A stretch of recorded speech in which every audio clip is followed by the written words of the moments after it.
Right, so people on social media are asking me, why can't I just get a shovel and go down to the Ringfort and just start digging up all the archaeological finds? And first and foremost, I ask you, please, for the love of God, please do not do that. If you really want to do archaeology, actually they're short of staff and you can go down and volunteer on most sites right now. They're badly short of staff and you can easily volunteer if you get in contact with your local archaeology department.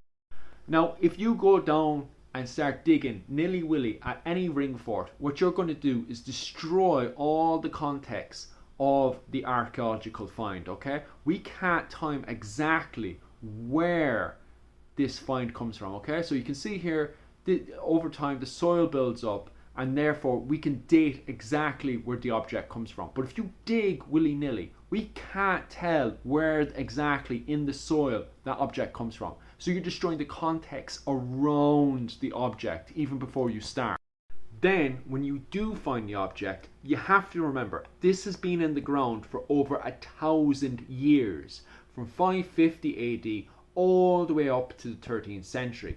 This means it's very much linked into the ground, and we need specialist equipment and a specialist, archaeologists are literally known for, going in and extracting it exactly the way it needs to be extracted so we can further study it.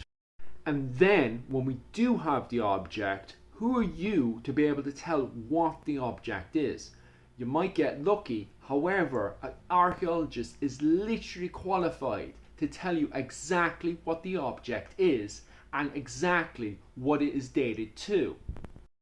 Last but not least, an archaeologist company knows exactly if they're allowed to dig in that area and how to go about acquiring the ability to dig in that area.